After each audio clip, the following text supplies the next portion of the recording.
Bem, vamos lá. Boa noite a todos. Obrigado mais uma vez pela presença. Queria agradecer, em particular, a presença do Vinícius e do Marcos nesse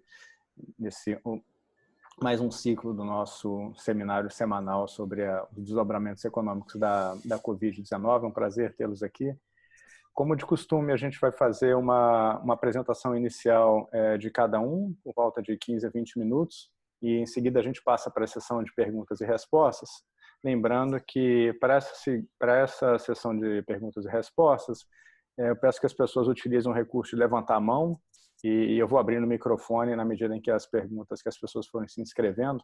Peço que as perguntas sejam bastante objetivas, não ultrapassem 30 segundos, para que a gente possa cobrir um número maior de tópicos.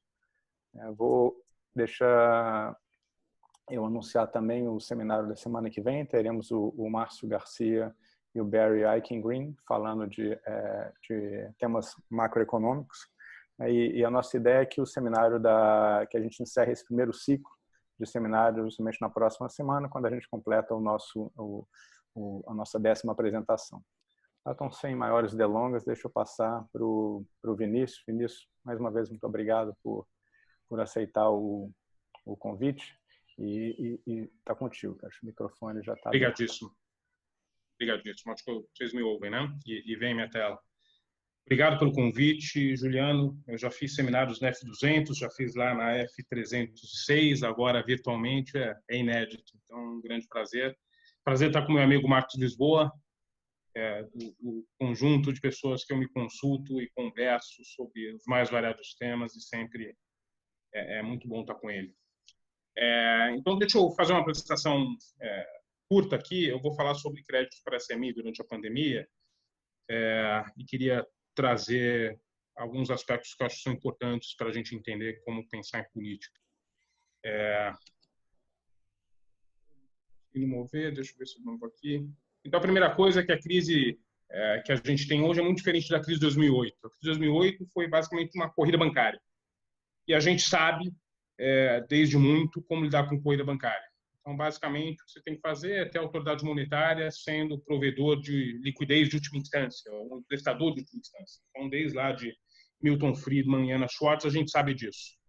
Aqui, a crise que a gente tem agora é um tanto quanto diferente de tudo que a gente viu em crises recentes. Então, você tem aqui uma crise sanitária e de saúde induzindo um choque de oferta sem precedente. Então, começou de algum jeito com empresas sem acesso a insumos amplamente definidos, oferta de trabalho afetada, então as pessoas não podiam trabalhar nos seus escritórios e nas fábricas, alguns negócios foram mandatoriamente fechados. Esse choque de oferta induziu um enorme choque de demanda, como consequência dos efeitos indiretos que essas políticas que tentaram mitigar a propagação e disseminação do vírus resultou. Qual é a consequência desse enorme choque de oferta? É basicamente uma parada súbita de receita dos negócios. Bem? Então, uma parada súbita e absolutamente exógena e não relacionada à qualidade dos negócios em si.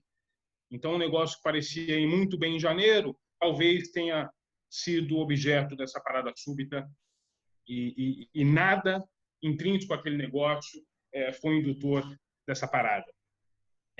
O que é a política aqui, e o que é diferente da política lá da crise de 2008, é que a gente, eu acho, tem que ser um segurador de última instância. Então, o que a gente gostaria de fazer, obviamente que a incerteza a respeito de quanto tempo a economia vai precisar ficar em coma, como diz o Raul Ajan, mas durante algum período, pelo menos, a gente gostaria de fazer com que os negócios consigam pausar. Entre outras coisas, isso é importante para conter a disseminação. E ao permitir que esses negócios pausem, você também evita que haja destruição com alguma irreversibilidade de diferentes formas de capital. Capital organizacional, capital físico, capital humano. Então, aqui a ideia, em vez de você ser um provedor de liquidez de última instância, você tem que ser um segurador de última instância e permitir que os negócios pausem. Mas qual é o critério para você permitir que o negócio pause? Como pensar em termos de política? O critério usual. É um critério usual de investimento. Então, você aprende em qualquer curso de finanças ou qualquer curso de valuation. Investe se um projeto tem valor presente positivo. Tudo bem? Então, o que é o investimento aqui? O investimento é garanta que esse negócio consiga honrar, durante um determinado período de tempo, parte dos seus fixed claims, das suas obrigações fixas. É isso que vai permitir que ele consiga pausar, tá certo? Então, uma vez que você define o que é o projeto, decidir se o negócio merece ser preservado e continuar as an ongoing business ou não, a decisão de investimento honre os fixed claims desse negócio e o critério para fazer ou não investimento é de NPV positivo. E, idealmente, você gostaria de desvincular a discussão da continuidade do negócio da discussão de alocação de perdas. Então, obviamente, haverá perdas. O mundo, quando a gente reabrir, vai ser distinto do mundo que a gente vivia até março. Certo? Então, potencialmente, alguns negócios terão perdas. Mas você gostaria de separar a discussão de quem vai incorrer nessas perdas da discussão de se o negócio merece continuar ou não. Então, numa analogia meio com o mundo Modigliani e Miller, você gostaria de separar as questões de alocação de perda das decisões de continuidade ou não dos negócios. Processos eficientes de reestruturação tentam fazer isso, separar essas duas questões. Então, o Chapter 11 tenta fazer isso, por exemplo. Qual é o critério? O critério de NPV. Então, essa é a única equação que eu vou colocar aqui nesta apresentação para tentar dar um pouquinho do que eu acho que é a dimensão relevante que a gente tem que levar em consideração aqui. Então, pensa no mundo que você tem um estado da natureza S, tudo bem? E você pode fazer duas coisas com o negócio. Liquidá-lo imediatamente. Se você liquidá-lo, você recebe L. Ou você pode permitir que esse negócio viva por mais um período e o que você obtém é a receita desse negócio menos o quanto você investiu. Investir aqui, você lembra, honrar seus fixed claims e voltar a tomar decisão amanhã. Então, o valor do negócio é o máximo entre o valor de liquidação desse negócio mais a receita menos o investimento que ele vai ter caso você decida que ele pause, mais o valor presente desse negócio amanhã. Então, o que você faz quando você, na verdade, permite que o negócio pause é comprar uma opção para tomar a decisão a respeito do que fazer com esse negócio amanhã. E aqui implícita está uma suposição de que esses negócios são irreversíveis, de que há irreversibilidade relevante. E sempre que houver irreversibilidade relevante, você tem a opção real de esperar. E a opção real tem tanto mais valor, a gente sabe, quanto mais incerto o mundo, quanto mais arriscado o mundo. Então, você tem um problema aqui de parada ótima. Esse problema de parada ótima, seja por causa de reversibilidade, uma opção real, de você esperar para tomar decisão, e esse valor de opção real é tão maior quanto mais incerto o mundo. Então, isso a gente sabe de qualquer teoria padrão de investimento sobre incerteza. Tudo bem? Então, aqui só Marcos, Juliano e eu estamos falando de linearidade antes da gente entrar aqui ao vivo. Eu fiz suposições aqui implícitas de que tudo é linear no Estado. Se vocês desenharem esse programa, vocês vão ver que ele é de fato convexo, mas a convexidade independe de linearidade. A convexidade tem a ver com a irreversibilidade, com o fato de você ter um envelope superior e uma decisão binária. Então, sempre vai haver um componente de opcionalidade. E, de novo, o valor de opção é crescente na incerteza. Então, o conjunto de estados para os quais continuação é ótima, mantém o negócio pausado e toma a decisão amanhã, cresce com um aumento de risco. A questão toda é porque, por exemplo, o banco, que é o ente que financia os negócios, não são, eu acho, os players que deveriam tomar essa decisão. Basicamente, que o payoff deles não valora essa opção real. Se vocês virem qual é o payoff de um banco, é um payoff de dívida, como este aqui. Então, você tem o valor dos ativos, quando o valor dos ativos é melhor do que o valor de face da dívida, e o valor da dívida, quando os ativos valem mais do que a dívida. Então, você tem um payoff côncavo. Esse cara não valora a opção. Ao contrário, ele tem preferência por liquidar de maneira ineficiente.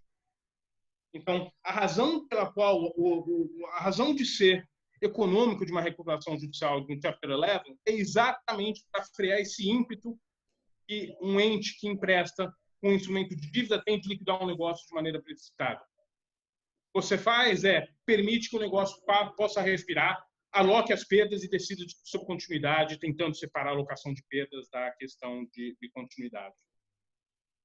Então, não só o banco vai ser reticente em valorar essa opção real, e pelas mesmas razões que eu acabei de escrever, ele vai ser, obviamente, reticente em dar dinheiro novo para uma empresa ou dar dinheiro novo para um credor que nunca teve uma relação com esse banco e precise de alguns recursos para fazer a pausa.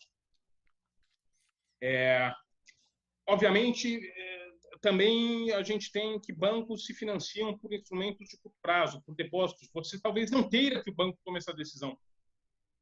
Então, essa decisão de continuidade não tem nada a ver com o que o banco faz bem, que é transformar a maturidade. É fazer a mágica de usar o passivo dele para prover liquidez para os agentes quando eles quiserem, depósitos à vista, por exemplo, e transformar esses depósitos à vista em projetos de longo prazo. A única forma de você fazer essa mágica é estendendo crédito através de um instrumento de dívida. É natural, portanto, que os bancos não sejam ventes a fazer esse tipo de decisão de continuidade da maneira que a gente gostaria numa situação de incerteza como a que a gente vive hoje.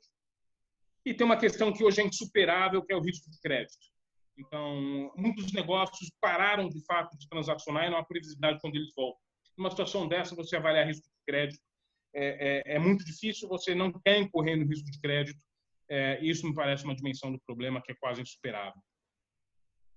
Isso dito, dando esse conceito geral do que eu acho que é o problema econômico associado a você lidar do ponto de vista dos negócios com a pandemia, deixa eu falar um pouquinho de uma proposta que eu fiz junto com o Arminio Fraga e com o José Alexandre Schenkman, de como você tentar fazer com que os negócios pausem e lidar com as questões que eu acabo de levantar. Então, o que a gente propôs é que houvesse, de alguma forma, um processo automático de concessão de crédito que fosse baseado em elegibilidade definida por critérios pré-Covid. Então, por exemplo, um negócio que faturava bem até fevereiro é um negócio que você espera que seja simplesmente afetado pela crise e não tenha nenhum problema intrínseco com ele, a menos desse grande choque que houve. Então, critérios de elegibilidade que olham para trás vão mitigar problemas de você, por um programa de crédito, selecionar zumbis e também, potencialmente, minimizam problemas de seleção. E talvez o problema de seleção relevante aqui é você dar empréstimo para empresas que não precisam. Então, o crédito que saiu lá em março, quando houve as medidas lá do CMNE, foi crédito para a empresa grande que acessou as linhas committed deles para sentar em caixa. Um programa desse não tem esse propósito. Teria um propósito exatamente oposto, de você prover liquidez para aquelas empresas que vão run out of cash. O foco tem que ser em MPME, são, obviamente, os negócios com menos acesso. Muitos desses negócios não têm relação bancária, então existe uma registradora, por exemplo, de mercado, que me reporta que só 200 mil dos estabelecimentos lá que eles têm informação, que são mais de 3 milhões, têm crédito. Então, um enorme conjunto de pequenas empresas que não têm relação bancária. E para além de terem menos acessos e não terem já estabelecido uma relação bancária, essas pequenas empresas não têm no menu uma forma organizada de você reestruturar. Então, empresas grandes, de algum jeito, vão ter seus stakeholders incentivados a sentar e renegociar e alocar as perdas, olhando para o negócio para frente. As empresas pequenas não vão ter esses mecanismos organizados e estruturados de renegociação. Eu acho que o problema aqui com empresa grande é o war of attrition. A empresa grande, junto com seus stakeholders, não sentar para conversar, não entrar num processo, não se engajarem num processo estruturado de negociação para tentar ter algum resgate e se salvar. Então, acho que esse é o grande problema, como, por exemplo, em algumas empresas grandes de aviação. O empréstimo deve ser uma fração da receita que tente cumprir os fixed claims. Obviamente, você não pode remunerar a margem dos negócios, não faz o menor sentido, e você não quer dar todos os fixed claims para o cara também, ele tem que renegociar. A gente acha que as melhores garantias seriam vendas futuras, algo como crédito de fumaça, uma coisa que é muito padrão, muito usual no varejo, e a gente já tem regulação estendendo isso para outros instrumentos, como duplicata. Então, você tem hoje uma regulação que já permite duplicata fumaça, por exemplo. A gente acha que, de novo, você não quer resolver esse problema do fato que os negócios têm que lidar com seus fixed claims, criando um novo fixed claim. Então, que a gente acha que o repagamento desses empréstimos deveria ser com uma fração das vendas. Então, é um mecanismo de ajuste natural e renegociação natural que você pode implantar. Então, se a economia retoma mais lenta, você repaga de maneira mais lenta. Se a economia retoma mais rápido, você repaga mais rapidamente. A gente pode perguntar o porquê você tem modelos que sugerem que os pagamentos de um empréstimo devam ser fixos. Cito aqui o Gale Helwig, eu cito Demarso Duff, Holmstrom e uma turma aí, mas você consegue hoje fazer com que as razões pelas quais esses autores sugerem que uma dívida tem que ser paga em montantes fixos talvez não seja muito binding aqui nos exemplos que a gente tem em mente. A gente pode discutir a respeito disso depois. A gente acha que o risco tem que ser majoritariamente do Tesouro. Grande parte dos programas que saem aí alocam grande parte do risco no Tesouro, porque o grande risco de crédito parece inesperado. O custo desse empréstimo, se você tiver 100% Tesouro, deveria ser o custo de captação do Tesouro mais o spread para PDD. Você deveria tentar colocar uma margem ali para se precaver de perdas. E o Tesouro tem que ser sênior em relação a todos os outros stakeholders.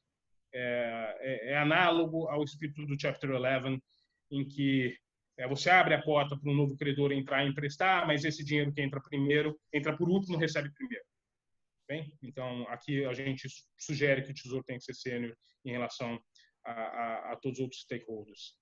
Eu termino, para a gente poder mover para a discussão, e isso está nos slides, eu posso enviar para vocês, com algumas sugestões de que possa haver bastante reversibilidade aqui no Brasil.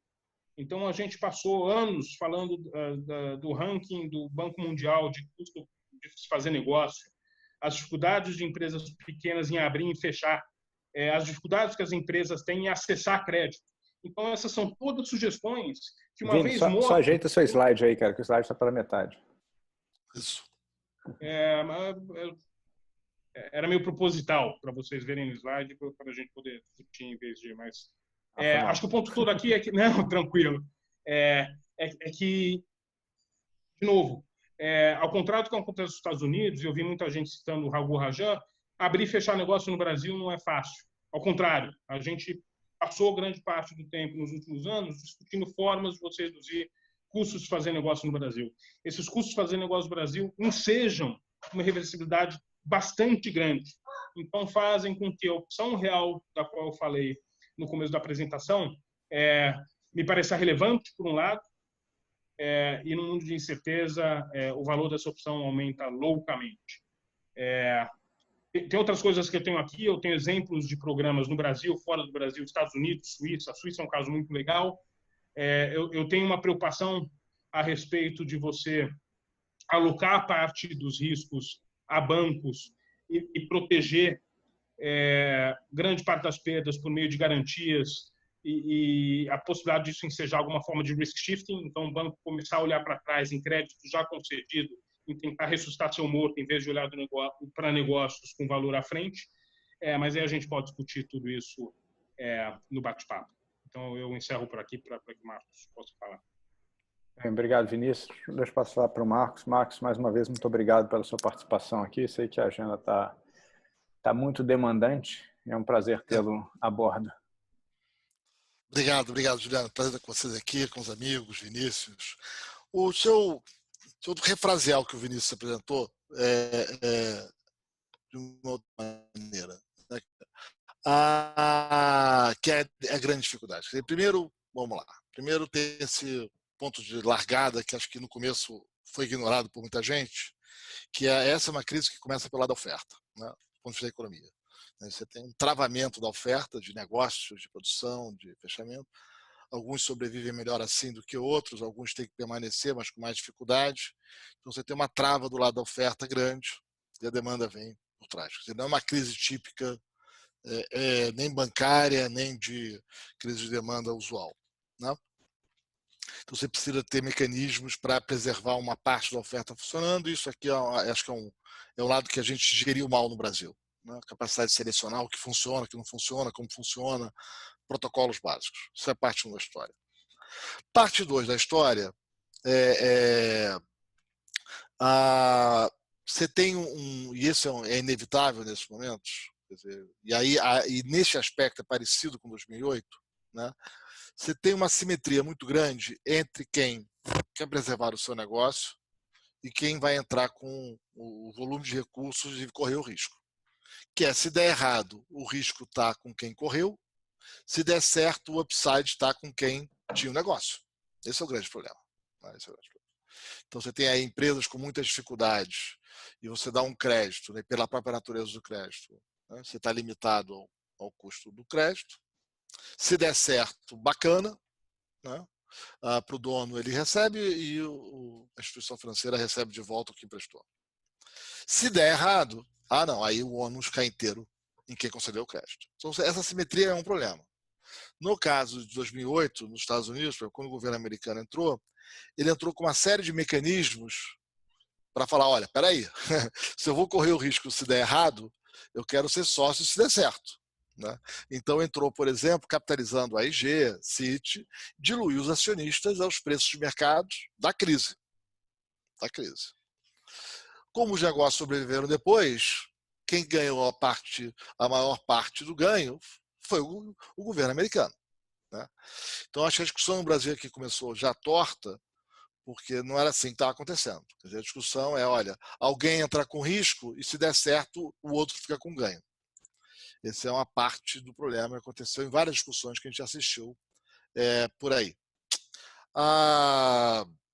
Né? Segundo, eu acho que aí teve um equívoco, a meu ver, que é confundir o que é um problema de liquidez com um problema de crédito, de solvência. Né? O que a gente tinha no Brasil nesse momento era um problema de solvência. A liquidez é consequência, não é que faltou liquidez, o mundo está cheio de liquidez. Né? Não é problema de liquidez, o problema é risco de solvência. Né? Se você aporta recursos e quebra, como é que você sabe? E como é que vai? E dado o tamanho da incerteza, o risco de quebra e que quem emprestou leva a perda é muito alto. Né? E aí, de novo, aí fazendo um parênteses, quer dizer, a falta de informação e gestão que desse tranquilidade. A gente estava fazendo procedimentos semelhantes aos demais países. E reduzisse um pouco essa incerteza, prejudicava a vida de quem concedia o crédito. Né? E isso acontecia não só com quem concede o crédito. Você tem relatos, né, de quem estava no balcão de conceder crédito, né, inclusive bancos públicos, que relatam a dificuldade que os próprios pequenos e médios tinham dificuldade em receber o crédito, mesmo com o imenso subsídio que estava sendo concedido, até porque, como tinha a obrigação de preservar por 4 meses os trabalhadores, o risco de insolvência. Mas vem cá, se eu não posso demitir, como é que eu faço? Né? Eu vou quebrar. Então, se eu vou quebrar, melhor não. E se a gente vai saber o tamanho disso, qual foi, creio que é mais tarde, quando os dados estiverem disponíveis, a gente vai estudar em que medida isso é pontual, anedótico, ou de fato tem um problema relevante na escala. Então, acho que essa é outra parte do problema. E aí eu acho que as saídas adotadas, elas acabaram não sendo muito felizes em vários aspectos. Né? Quer dizer, esse modelo de crédito para pequena e média empresa acabou tendo essa frustração, né? Além de ter ignorado muitas dificuldades que tem em realizar essas operações no Brasil. Né? E acabou acontecendo um problema de risco moral, que no fundo foi uma seleção adversa que veio com risco moral, né? De você começar a abrir critérios de quem já estava inadimplente, pegando aí o critério do Vinícius, tem que saber se antes a empresa estava direito. Pois é, você começou a abrir mão, por lei, dos critérios de quem antes estava direito. Né? Quem estava inadimplente antes da pandemia, né?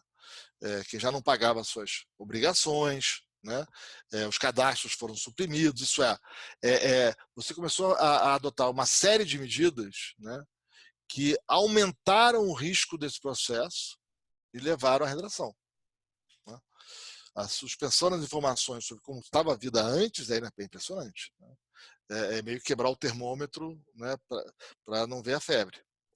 E você gera um problema aí de seleção diversa grande sobre quem de fato tem condições de progredir ou não.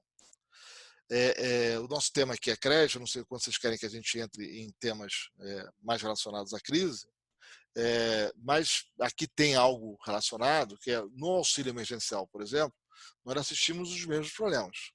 Quer dizer, o auxílio emergencial tinha várias componentes ali. Né? Quer dizer, uma das dificuldades de uma crise como essa é que você tem que fazer a gestão muito focalizada para entender os diversos problemas. Os problemas não são os mesmos, são problemas diferentes. Então, você tem problema das famílias mais vulneráveis, né? Ou pessoas que perderam o emprego ou a sua fonte de renda nesse momento. Né? Você tem microempreendedores ou empresas pequenas e médias, ou, sobretudo micros e pequenas, que estão com dificuldades porque a demanda se esvaziou, né? Ou estão com dificuldade de trabalhar mesmo, né? Porque tem um distanciamento social. Você empacotou muito dessas medidas no auxílio emergencial, né? Sem ter bases de dados adequadas e processos de focalização. Isso era bola cantada, né? Deu no que deu. Né? Quer dizer, você tem 43 milhões aí de conta própria e sem carteira, e o número já passou de 50 milhões, as estimativas do IFE, por exemplo, esse número pode chegar a 80 milhões. Né? Está chegando perto disso. Né? Tem muitos pedidos que são negados, tem muita coisa que ainda está na fila, já tem muita judicialização, enfim, vamos ver como é que vai ser. Então, obviamente, você está dando um contingente, e nem todo mundo aí perdeu renda. Nem todo mundo perdeu renda. Né? Então, da maneira como você implementou, você não tinha como discriminar e o processo de discriminação ficou bastante falho. E você tinha outros mecanismos, quer dizer, como o Vinícius mencionou, eu defendi essa proposta deles, né? Você tinha a inteligência dos meios de pagamento para esse público em particular, né? Que é o público de micro e pequenos empreendedores, que você tem os dados sobre as suas operações, você tem um histórico, e você consegue fazer toda essa limpeza. Quer dizer, é exatamente o contrário de muitas das medidas que foram adotadas, as medidas que pararam com o cadastro inadimplente, suprimiram informação, tem que ser para todo mundo, esquece isso, esquece aquilo, né? O que só aumentou o risco. Né? Só aumentou o risco. Aquela velha frase do Truman Capote, né? Que ele gostava de citar, da Santa Teresa d'Ávila, né? Há mais lágrimas derramadas pelas preces atendidas do que pelas não atendidas. Né? Foi um tiro no pé. Quer dizer, como é que você some com os cadastros? Eu quero ajudar quem precisa, quem está bem. Se já estava quebrado antes, estava inadimplente antes, não dá. Né? Isso é um problema que nada tem a ver com a pandemia. Né? E agora eu não sei mais quem está bem e quem não está, mais difícil ainda dá. Você aumentou o risco nessa operação. De novo, um risco que você não tem um upside da opção. Você só tem um downside se quebrar. Né? Aí é fácil, né? Você tem um benefício e o outro tem um custo. Né? Esse jogo todo mundo quer. Né? Então, e se tinha inteligência, quer dizer, e acho que havia muito boa vontade, minha impressão, à distância, dos meios de pagamento de unir esforços, né? Para ter inteligência, coletar as informações, né? Dividir informações sobre como é que era a situação dos pequenos, qual era a necessidade exata. A tecnologia, a fumaça está aí há tempos. Né? Então, você tinha condições de fazer um programa muito mais focalizado. E aí você abria esses auxílios emergenciais em duas componentes. Quer dizer, uma componente via a inteligência, que você consegue discriminar exatamente a situação, né, de como é que era de cada um, e aí pode fazer uma transferência, né, o governo banca uma transferência de um valor básico, né, e se quer um pouco mais de crédito, para dar um pouco mais de crédito, com uma certa carência, aí, 8 meses, 9 meses, né, com essa garantia do Tesouro, você conseguia equalizar. E, por outro lado, você podia pegar o cadastro único, a Bolsa Família, e focalizar nas famílias realmente vulneráveis, que não são, né, os empreendedores, ou não deveriam ser, esses empreendedores informais que têm renda bem acima do programa. E aí você conseguia, dividindo, né, cuidar. Já tinha os cadastros, eles estão maltratados há muito tempo, é verdade, mas enfim, mas é alguma coisa. E você tinha o microempreendedor e, eventualmente, alguns grupos localizados que tivessem problemas em regiões específicas, se tivesse uma parceria entre governos locais e governo federal, você poderia fazer programas focalizados naquelas regiões, naqueles grupos. Bom, isso não foi feito. Nada disso foi feito. Então, você tem um problema que o crédito com garantia do Tesouro acabou frustrando, né? Mas foi muita concessão, tá? É muito curioso você ver como quando as coisas são mal desenhadas, a impressão que dá fica todo mundo meio infeliz, né?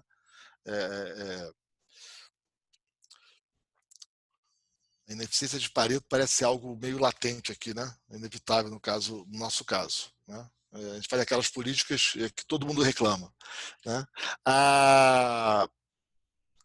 Você não desenhou esses programas para transição de outras empresas, você tem esses problemas que muitas grandes empresas, né, os acionistas, as matrizes não queriam dar garantias, porque aí fica difícil você oferecer crédito se a matriz não quer dar garantia, né?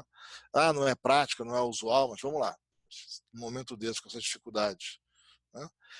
De novo, né? Quer dizer, você quer ter ajuda, mas não quer compartilhar o risco, né? E nem quer dividir o ganho se der certo, né? É complicado. Então, eu acho que a questão do crédito para pequenas e médias empresas, ela entra num problema mais amplo, né? Que foi o desenho das políticas adotadas para lidar com essa crise de oferta que contaminou a demanda, né?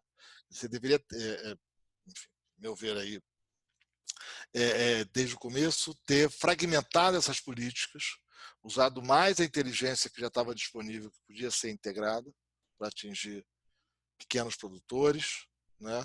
Cuidar dos grupos vulneráveis que já estão cadastrados, parceria com governos locais para identificar eventuais franjas que não estão sendo atendidas, né? No caso das grandes empresas, né? Algo que garanta que quem aportar recursos, tesouro, em maior ou menor grau, no caso que realmente precise, nos casos emergenciais, mas aí podendo compartilhar do upside para poder compensar o downside que vai ter, talvez em alguns casos graves, né? E aí no caso das médias empresas, né, que eu acho que ficam aí meio espremidas nesses, né, nos grupos grandes que podem capitalizar ou pode ter o upside se der certo e essa franja pequena, né? Eu acho que aí teria que ter um olhar muito cuidadoso, né, para identificar onde de fato tem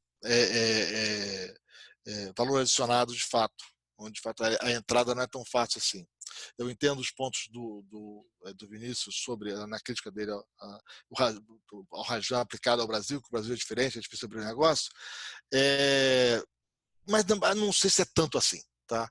E aí é muito difícil fazer essa conta, mas eu estaria particularmente mais preocupado com empresas e setores que estão no meio de grandes cadeias produtivas, onde o impacto, né, colateral pode ser grande.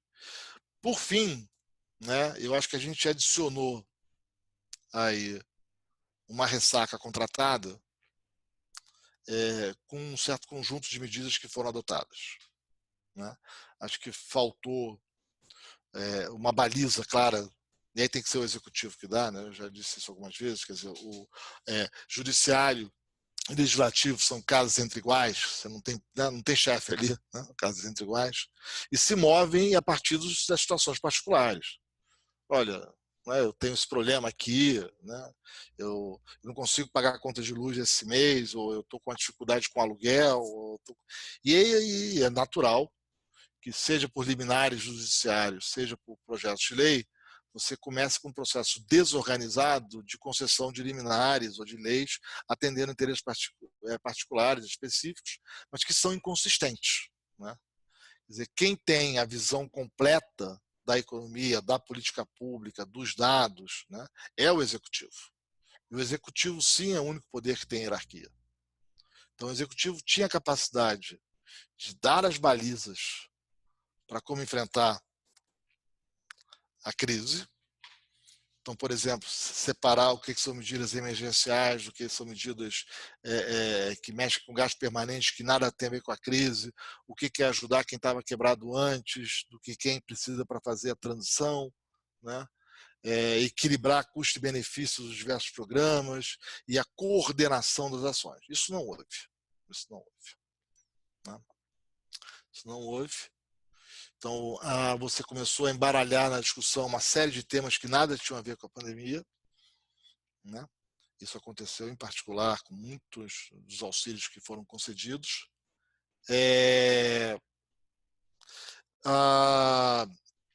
Então, essa é uma parte do problema, né? E você também começou a dar liminares a roldão para não pagar obrigações, né? Não cobrar consignado de servidores públicos, não cobrar aluguel, não pagar. Então, você está gerando um problema de caixa, né, e de risco moral para muitas empresas. Vamos ver como ficarão os seus balanços daqui para frente.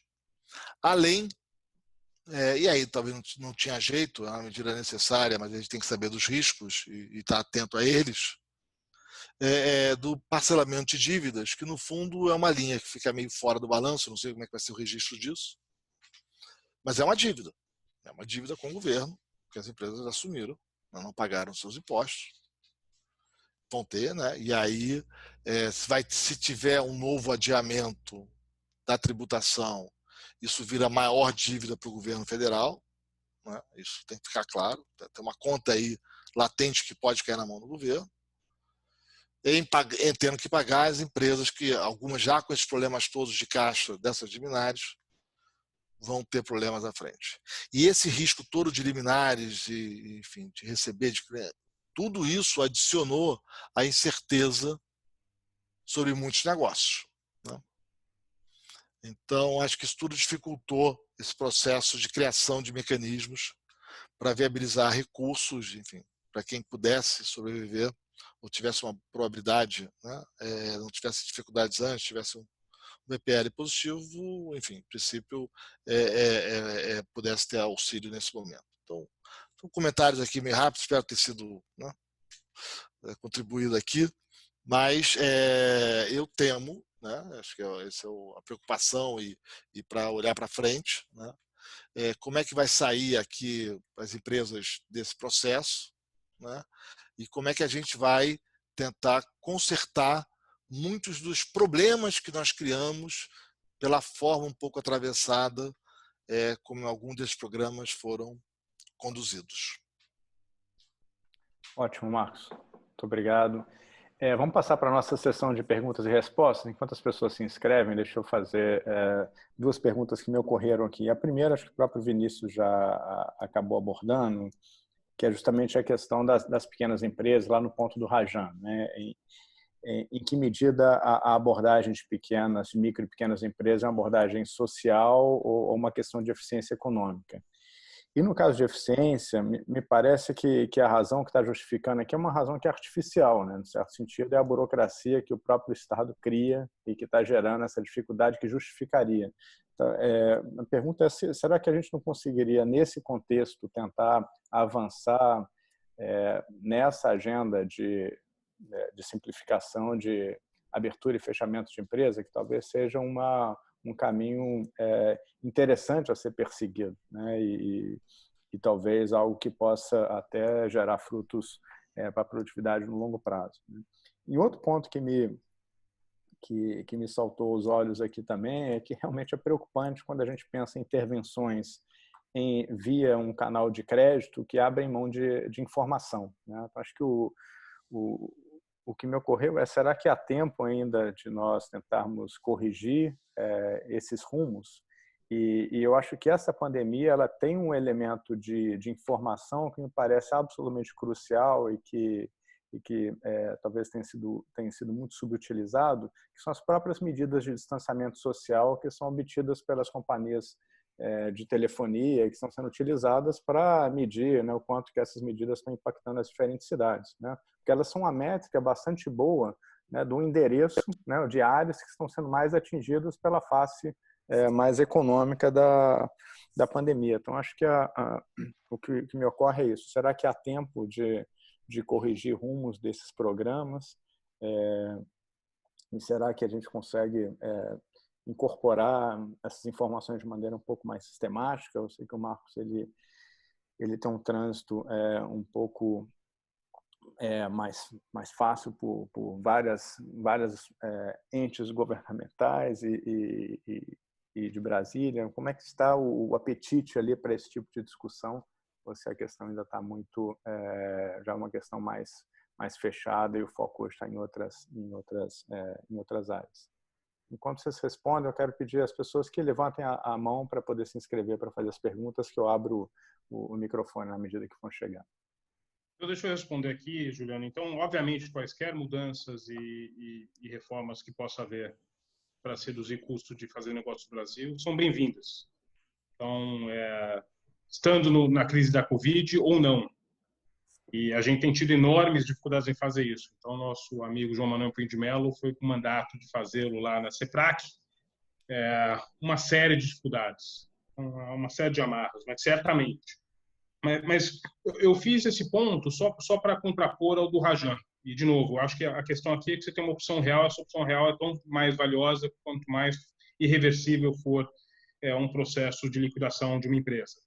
E uma das ações pelas quais esse processo tem reversibilidade no Brasil é a cost of doing business. Mas tem uma razão de eficiência, assim. Então, pensa a Ambev. A Ambev tem uma porrada de fornecedores aí que ela não vai conseguir internalizar e resolver o problema como a GM e Barifit fez lá nos anos 20, entendeu?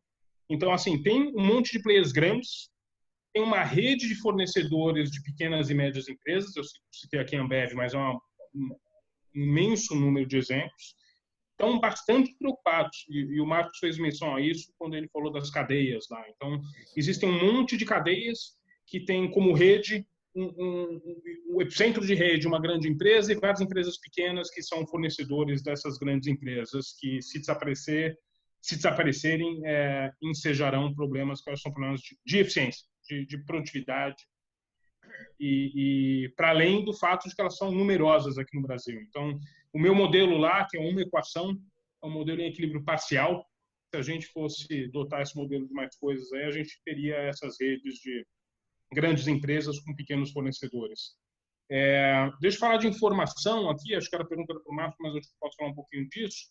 A quantidade de informações que o Marcos fez menção, eu fiz menção a uma registradora de recebíveis. Tem recebíveis de cartão, tem duplicata, tem... A quantidade de informação que existe dissipada em players, que poderiam ser úteis para você conceder crédito de maneira inteligente, é muito, muito grande. Então, acho que isso faltou sim. Então, empresas de adquirência, por exemplo, eu falo aqui da Stone, tem informações a respeito de transações dos clientes num nível de detalhe que é bastante rico. Somos uma de várias, existem infraestruturas de mercado que também têm essas informações, então essas informações poderiam ser de algum jeito acessadas para você desenhar melhores programas. Deixa o Marcos complementar, tendo feito os dois pontos. Eu acho, deixa eu fazer aqui. Acho que então, essa agenda micro de reduzir distorções necessárias, ineficiências, como abrir e fechar negócio, claro, né? Que não falta espaço para essa agenda no Brasil, né? A gente faz muito esforço para construir um país pobre com essas, enfim, preservando essas coisas tortas e toda a dificuldade que tem dos microinteresses que impedem que essa agenda avance. Eu acho que mais até do que de abrir é a dificuldade de fechar, né? Que é o grande entrave, por todos os custos que a gente, né, impõe quando as coisas dão errado, né? A gente tem problemas sérios de desenho na regulação do mercado de trabalho, que de novo acaba gerando ineficiências muito grandes, né? Que a gente conhece bem, né?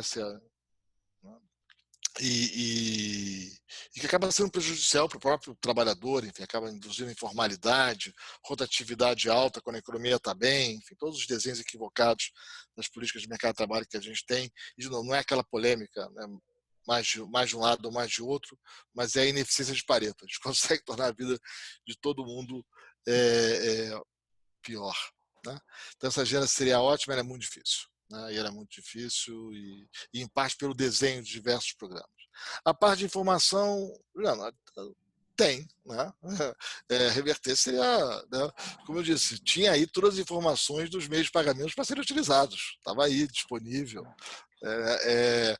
todas as conversas que ocorreram, tudo que foi proposto, defendido, dá para fazer, e dá para fazer muito, assim, muito rapidamente. Eu não sou uma pessoa de tecnologia, mas pelo que eu olhei na época lá e conversei, entendi, não era nada complicado fazer, muito eficaz.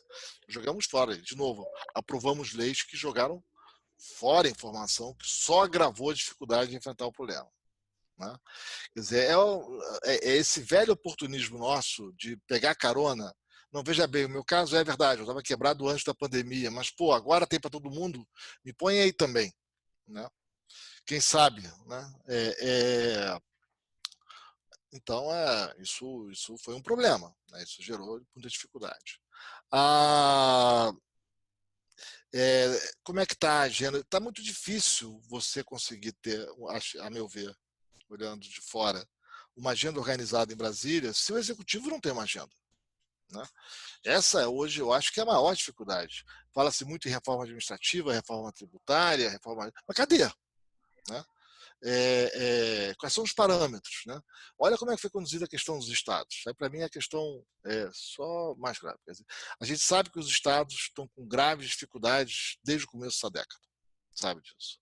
Vários estados já não conseguiam pagar suas obrigações em 2013. Sabe que tem um crescimento da folha com ativos e inativos que vai muito além da inflação e do crescimento da receita. E isso é tendencial por regras que existem atualmente. Suas aposentadorias precoces, as carreiras de policiais militares, professores, que prevêem promoções automáticas. Mesmo que o Estado não dê nenhum reajuste, a conta sobe todo ano. Né? Com aposentadorias precoces, tem que contratar mais gente, a folha sobe todo ano. O regime de aposentadoria não é sustentável, tem déficit setorial, sobe todo ano. Então a gente sabe que tem um problema estrutural que não tem como. Ou você vai ficar aumentando a carga tributária de CMS, ISS, né, transferências da União, FPF, todo ano, ou você dá um dinheiro hoje, amanhã o problema está maior. Em vez de fazer isso, né, foram lá os velhos empréstimos com aval da União, que de novo não aparece no balanço da União, mas virou obrigação da União. Né? Olha o trabalho que dá analisar as contas públicas do Brasil. Você tem que ficar lendo as linhas fora do balanço. Bom, também sobre privado também tem que olhar, mas aqui a gente tem uma criatividade, usar depósito judicial, né? E o problema só vai aumentando. Quer dizer, então os estados estavam com dificuldades graves antes da pandemia. Né? O que a União, o que acabou acontecendo? Você está compensando os estados pela receita perdida, cancelou, suspendeu pagamentos de dívidas, suspendeu contribuição na Previdência. Né? E a contrapartida que foi pedida foi não dar reajuste salarial. Mas como assim reajuste salarial? A inflação está no chão. Né? O país está em recessão. Né? Não, a contrapartida, você quer ajuda? Tem que ser como foi feito no governo Temer, com o caso do Rio de Janeiro. Você quer ajuda? Bom, qual é o seu plano de botar sua casa em ordem? Porque senão eu dou ajuda agora, no meio da crise, o país vai pagar uma conta maior de dívida pública e daqui a um ano você está quebrado de novo, daqui a 2 anos você está quebrado de novo. E o problema vai estar maior ainda. Então, não só ocorreram os reajustes, né, como você deu, não cobrou a contrapartida de ajuste. Então, aí é uma federação, o Estado não precisa fazer. Se ele não quiser fazer a reforma da Previdência, não faz. Mas não pede ajuda dos demais brasileiros. Né? Então, esse processo está sendo mal conduzido. Então, eu acho que está faltando agora uma certa organização na agenda. Em alguma hora eu espero que venha. Né? Porque a preocupação que se tem a gente pode terminar esse ano com um déficit público acima de 12% do PIB, dependendo do que for aprovado, até mais. E com muitas propostas que aumentam os gastos permanentes. Né? Fica cada vez mais difícil, se a continuar assim, você estabilizar a dívida pública depois. Né? Porque esses gastos são obrigatórios, vamos lembrar. Você não consegue reduzir vários gastos no Brasil. Né? Por exemplo, gastos de folha de pagamento, você pode fazer com que ele pare de aumentar, de aposentadorias de servidores, você não pode reduzir. Né? Não pode reduzir. Né? Então, você não tem como reduzir esses gastos obrigatórios. Né? Então, mesmo a Previdência, que foi uma reforma muito importante, pena que ela foi incompleta, não incorporou estados e municípios, mesmo nesse caso, o que você fez foi reduzir o quê? De 12% o crescimento anual do gasto com Previdência para 6%? Mais ou menos isso, né? Então, você fez. Mas ainda cresce 6%. Né? Então, olha o tamanho do problema por aí. Né? Minhas contas sempre foram que ia dar um crescimento em torno de 2% real, acima da inflação. Né? mais ou menos isso, em função do envelhecimento. Então, eu acho que se conseguir ter uma acalmada nessas disputas e começar a tentar coordenar as agendas e garantir uma visão integrada dos problemas, vai ser muito importante para que a gente consiga respirar passada a pandemia. Né? Voltar a uma retomada, enfim, deixa eu botar de outra maneira, dependendo do quanto a gente cuide do processo agora, garantindo recursos para quem de fato precise, sem ajudar quem não precisa, e coordenando processos e fazendo ajustes para que o gasto público se ajuste nos anos à frente, não precisa ser agora, nos anos à frente, mais fácil e melhor será a retomada da economia. Ótimo, Marcos. Vou pedir vou abrir o microfone aqui. Vamos pegar 3 perguntas. Peço que sejam bem objetivos. Rafael, seu microfone está liberado. É só você tirar do mudo e fazer a pergunta, por favor. Oi. Primeiro, queria agradecer, Vinícius, Marcos e o Juliano aí pela discussão. É Rafael da GV São Paulo que está falando. Tá? Vinícius, você falou das registradoras, né? Tem muita informação lá, CRDC, etc.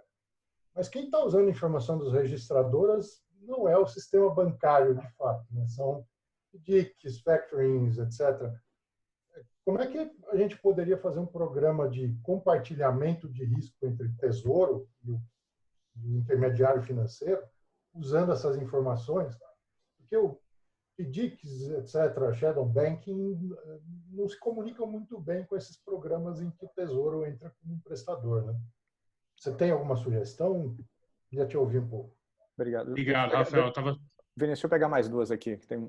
João, o seu microfone está aberto, quer dizer, está liberado. Só tirar do mudo e fazer a pergunta, por favor. João Guilherme. Eu sou o João, do trabalho no Ministério Público, acompanho a parte de economia, por curiosidade mesmo.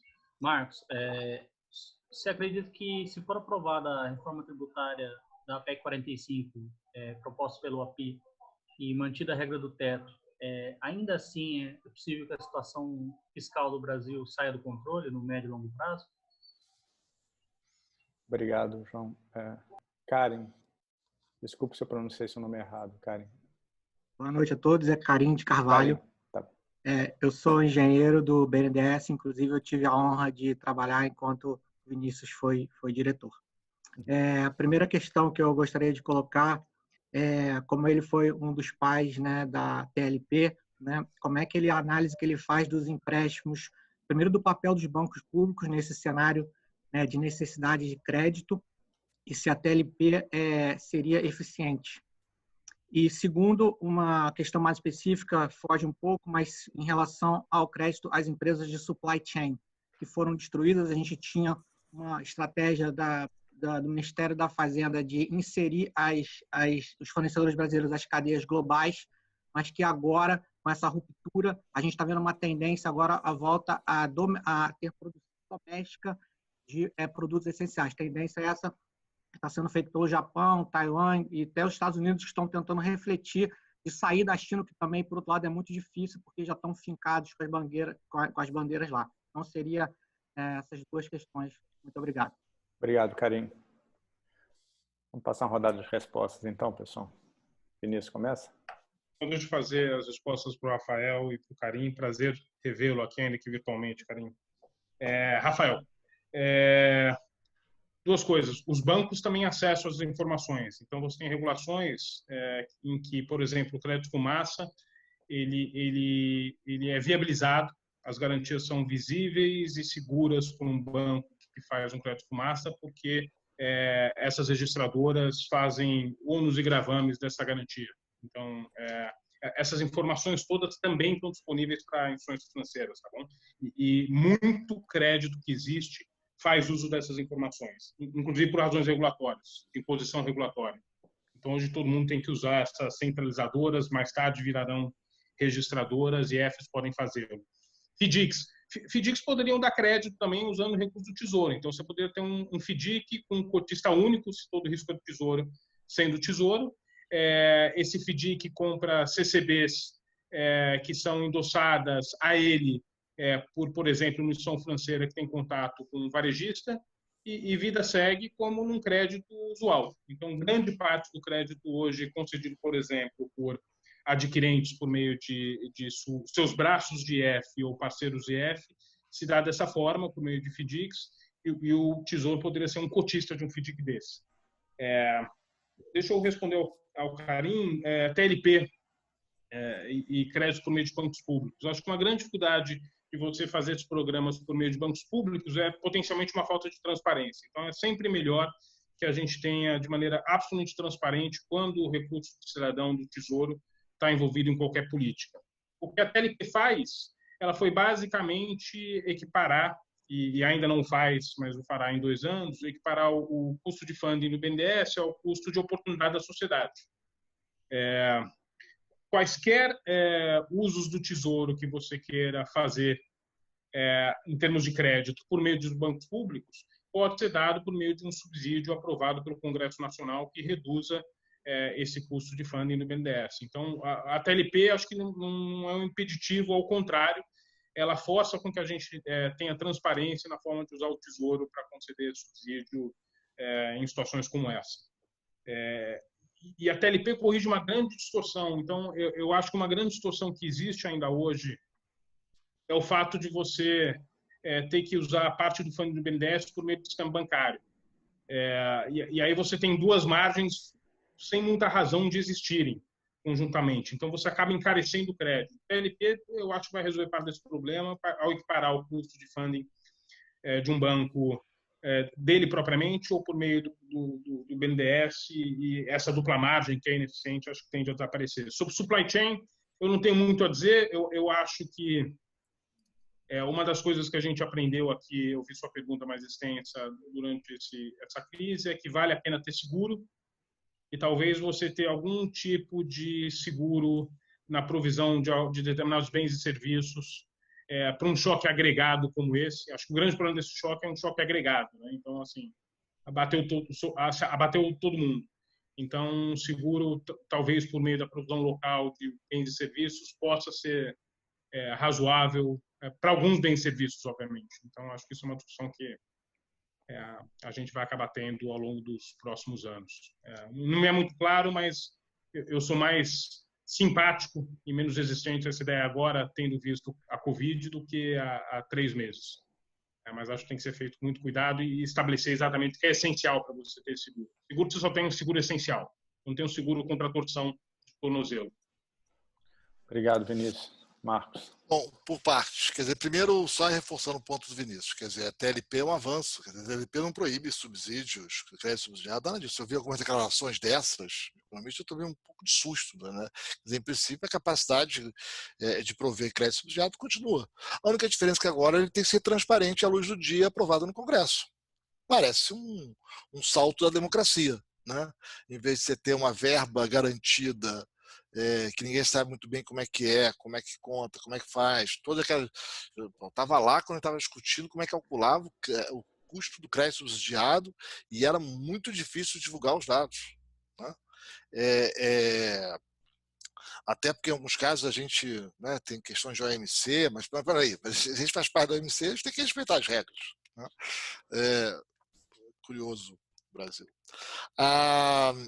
Então, o que ela fez só falar assim, olha, precisa de crédito bacana, que nem auxílio emergencial. Faz a proposta, vai no Congresso e aprova. Ué, tão fácil, né? E orçamento é isso mesmo, orçamento é da sociedade, né? A sociedade tem que saber, vai dar para isso? Então vamos deixar de fazer o Fundeb para dar mais crédito subsidiado? Porque aí a conversa fica de verdade, né? Aí a conversa fica de verdade. Bom, então essa parte aí é mais tranquila. Eu sou mais cético. Acho que a gente tomar decisões de seguro em momentos de crise extrema é difícil, tá? Então você tem que saber o seguinte: quanto que você quer perder, quanto você quer que o país fique mais pobre para ter um seguro contra uma nova pandemia, né? Porque isso não vem de graça, né? Até a indústria de brinquedos já virou indústria estratégica no Brasil, né, nesse debate. Então vamos com calma, porque viu, com a crise mostrou que precisa. Mas peraí, calma, vem cá. A gente acha que vai ter uma crise dessa daqui a 100 anos. Então faz a conta. Vou ter aqui daqui a 100 anos, vou ter as dificuldades que eu tive agora, se bem que agora o governo se atrapalhou bastante. Então, para isso, eu vou piorar a vida dos brasileiros em tanto durante os próximos 100 anos. Tudo bem. Mas só que levar em conta que tem custo-benefício aqui e não é tão simples assim, né? Aliás, essa foi sempre a opção brasileira. Isso custou muito caro para o país, né? Custou caro as consequências do que foi o segundo PND, né? As consequências do que foi um projeto semelhante aqui, talvez pior executado a partir de 2008, 2009, né? E ver o seguinte, né? Essa ideia de autossuficiência, que está muito nessa economia fechada brasileira, que na verdade vem desde, né, da Primeira Guerra Mundial. É lá que começou essa discussão de fechar a economia, que veja bem, pode ter uma crise externa, então lá essa coisa vai fechar tanto no Brasil quanto na Argentina, tá? E depois se agrava a partir de 29, a gente conhece a história, né? Agora, vamos pegar um exemplo mais recente. Quanto que o Brasil perdeu por não acompanhar o boom mundial de comércio dos anos 90 e 2000? Né? Olha o que aconteceu com os países emergentes fora da América Latina, o crescimento da renda deles, sei lá, entre 95 e 2016. A renda para o trabalhador cresceu 127% nos emergentes fora da América Latina. Tem China, tem Índia, mas tem Tailândia, Vietnã, tem o leste europeu, tem muita gente. E quanto que cresceu? 127%. E quanto cresceu o Brasil? 19%. Né? Os anos 2000 foram bons, mais ou menos, foram anos medíocres. A gente cresceu a média do mundo. Não crescemos tão bem. O mundo foi melhor. A gente foi na média do mundo. Na média medíocre, né? Então, a gente foi bem como os demais emergentes? Não, nem de longe, nem de longe. Nós perdemos aí, podia ter crescido muito mais naquele período se a economia fosse mais aberta. Mas exatamente pelas discussões sobre proteger aqui a indústria colar, não, veja bem, essa indústria aqui não aguenta a competição, tem que manter fechado, queremos ter uma cadeia completa de automóveis. Mas quem mais fez isso desde os anos 70? Eu não sei, mas a gente quis fazer. Então tem custos, só para entender o seguinte, e os custos podem ser graves. Tá? Os emergentes fora da América Latina, eles tinham 35% da população em extrema pobreza em 95. 35%. Esse número caiu para 5% em 2016. O Brasil também reduziu menos, o Brasil caiu de 15% para 5%. Né? A queda lá foi muito maior da extrema pobreza nesses países do que no Brasil. Então crescemos menos, tiramos menos gente da pobreza. Então, tem custo essas histórias. Vamos lá, tributação. Primeiro, o teto é um termômetro só. O teto é um termômetro que dá instrumentos bastante limitados. Todo o problema do gasto público é o crescimento do gasto obrigatório. É curioso que no Brasil o debate sempre parece ser um debate entre quem é a favor do fiscal, quem é a favor de aumentar o investimento público, o papel do Estado para recuperar a economia. Esse não é o debate. Ninguém é contra fazer investimento bom. Primeiro, má notícia, o Estado brasileiro não consegue fazer investimento bom, tem muitas dificuldades. Os projetos executivos são mal feitos, né? A auditoria do TCU do ano passado. Metade das obras paradas é por erro de projeto. Metade. 10% é erro de contrato. Tem mais 30% que são problemas regulatórios, controles, que é do governo com o governo. Aí tem 10% que é falta de dinheiro. Então, vamos entender antes que a gente tem um problema muito mais grave aqui de uma incapacidade do setor público em fazer investimentos bem feitos. Prometem uma coisa, entregam outra, a coisa não para, fica VLT parado, não terminou. Né? Refinaria. Então, tem um problema muito mais sério. Acho que se o Estado brasileiro conseguisse fazer investimento bem feito, seria uma maravilha. Tem instrumentos para financiar, seria um fantástico. Só que ele não consegue. Então, tem um problema mais grave por trás que a gente tem que resolver antes. Então, o debate não é faz gasto para investimento público ou ser fiscalista. Segundo, ninguém é fiscalista, né? Pronto, espero que não, né? Você é a favor do crescimento do país. A dúvida é, você gastar mais ou menos agora vai ajudar o país a crescer ou não? Todo mundo é pró-crescimento, pró-desenvolvimento. Né? O teto é só um termômetro. Ele mostra que está com febre ou não está com febre. O nosso problema do gasto público é que o gasto obrigatório cresce acima da inflação. Cresce acima do PIB. Esse é o problema. Se nós não fizermos reformas para corrigir essa disfuncionalidade, que é um crescimento do gasto público acima do PIB, uma parte foi feita que é a Previdência, mas tem muito mais a fazer, nós vamos continuar com problemas. E aí o teto, uma hora vai ter dificuldade. Né? Ele não vai segurar, de novo, é o termômetro. Então essa é outra parte. E aí a questão dos estados e municípios é particularmente preocupante. a PEC 45. É uma pena que esse debate foi tão mal conduzido. Acho que ali primeiro, a PEC é muito bem desenhada. Não tem nada assim de novo, né, inovador quando se olha a literatura internacional. É o básico que os demais países fazem. 160 países, pouco mais, utilizam uma tributação sobre consumo sobre valor adicionado. Essa é a norma no resto do mundo. É um imposto muito simples, que não dá contencioso. Né? É simplesmente dizer o seguinte: olha, toda decisão de consumo de bens ou serviços paga a mesma alíquota. É só isso. É só isso que esse imposto faz. Tem os Estados Unidos, que é o caso estranho, que ele cobra só na venda final. E, em geral, você cobra ao longo da cadeia. Tudo que você vendeu, menos tudo que você comprou que pagou imposto, e paga a alíquota sobre a diferença. No fundo, é uma alíquota sobre juros, salários, lucros. É só isso.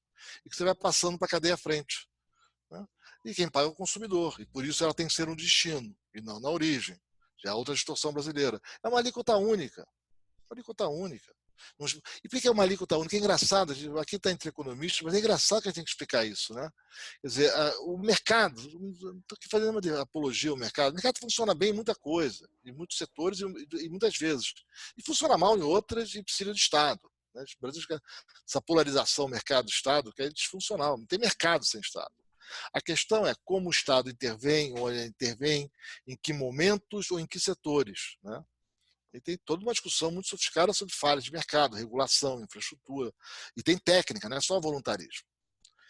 Mas o mercado, na parte que ele funciona bem graças, em parte, ao sistema de preços relativos. O sistema de preços relativos é uma maneira inacreditavelmente sofisticada de passar as informações e indicações do que as empresas, consumidores devem fazer, simples.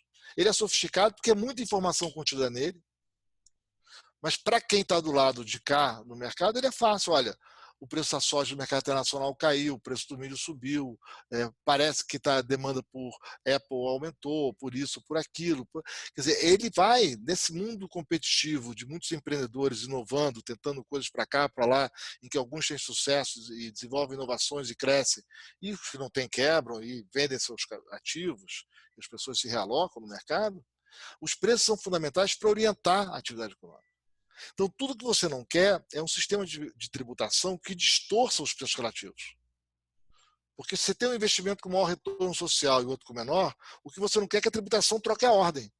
E as pessoas façam o que é pior, que vai ser menos produtivo, do que é o melhor. É tudo que você não quer. Por isso, o imposto sobre valor adicionado. Porque ele não distorce preço. Essa é a vantagem dele. Você olha a rentabilidade dos investimentos ou da produção antes você tem um imposto sobre valor adicionado e depois é a mesma. O ordenamento do que é melhor fazer não muda. E o que nós fazemos no Brasil? Exatamente o oposto disso. Os produtos, os tributos variam por produto. Água de cheiro é um, perfume é outro, colônia é outro, cereal é um tipo, chocolate é outro, sapato é um, pisante é outro. É um caos. Mas a gente não faz só isso. Né? A gente também tem regras tributárias que variam por regiões. Tem setores que estão no crédito, que geram crédito tributário, tem outros que não tem, estão no imposto cumulativo. É um caos. Como é que é o sistema de preços relativos se a gente tivesse um valor adicionado? Não faço a menor ideia. Né? Porque a gente distorceu tanto. O que acaba acontecendo? O sistema tributário disfuncional ele tem duas consequências. Uma mais óbvia, que ele é tão caótico, você começa a definir por produto. E o que é um produto? A croque é uma sandália ou impermeabilizante? Vamos ter que ir para o judiciário resolver, ou para o Tribunal Administrativo da Receita. Né? A barra de cereal com chocolate, o que ela é? Mas então, além de você gerar um contencioso inacreditável, mas é inacreditável, centenas de vezes maior do que nos demais países, os números são astronômicos, tem um levantamento, vários levantamentos feitos, tem um grupo bacana lá de tributação na escola de advogados que olham dados e olham os demais países, mas para além disso, né, você tem o que não é óbvio, que é o impacto sobre a tecnologia e decisão de produção. Por que não... Vou contar uma historinha rápida e para aqui, Juliano. Se você quiser saber o que é um canteiro de obra moderno, vai para a Europa, Estados Unidos. Aí você vai ver... Né? Estados Unidos é incrível. Né? Ou Portugal. Vai? Né? Nosso irmão mais velho. Né? Pega lá. Aí você tem pré-moldado, tem estruturas de aço, de viga metálica, tecnologia, as coisas chegam prontas, você monta rápido. Você vai no Brasil, você vê o passado. Por que você vê o passado no Brasil? Porque no Brasil, se você comprar, você tem tributação. Então é melhor fazer com os métodos do passado, que são muito mais ineficientes.